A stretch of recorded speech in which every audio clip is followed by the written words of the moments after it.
I'm going to start off with a side note because somebody noticed this and asked the question, but this was the original coal loader when I was planning the layout, and somebody noticed that we had this one on there, and where did that come from?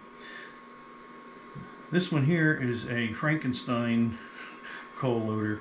On eBay there was a person selling two broken coal loaders, and between I got them both delivered to the home for like $22.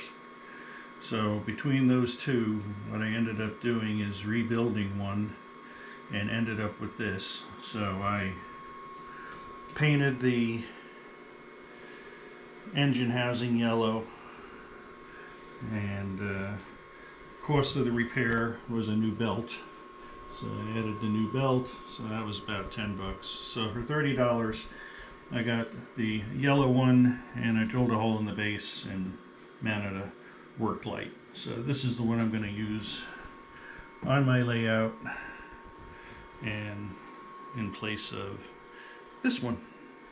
So with that, we're going to go ahead now, and I've pre-wired a whole bunch more lock-ons for the next inner track, and right now I'm just doing some wiring cleanup, and I'll pick up when the track is all mounted down and that one is wired up. Sidebar, I'm still working on the third running rail. Of course, that one has a drawbridge where the first one had the bascule bridge, and one of the things that they have to do is find a place for the controllers. So I'm mounting a control board along the front of the layout that all of the switches for the various accessories will be mounted.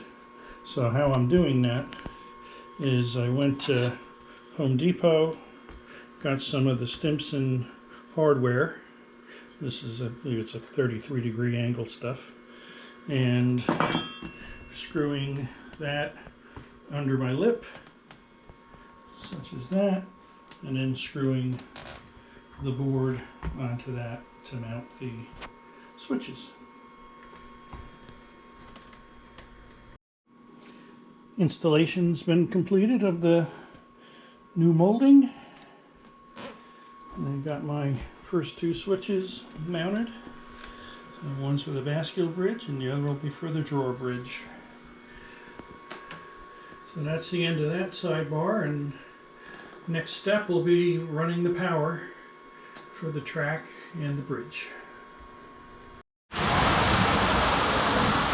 Alright, so the track 3 and track 4 are now all wired.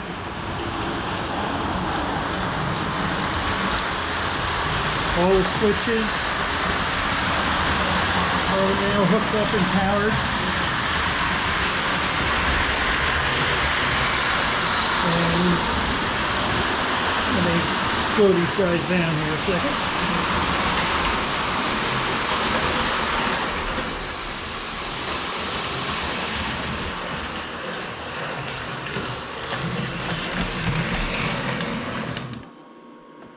So I realized that I probably wanted some more remote tracks on my outside, and so I added one here, and I added another milk stand there.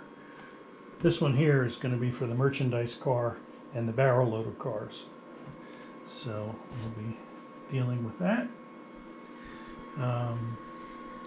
Next on the next video, I will start working from the back forward. First thing I'll do is both corners.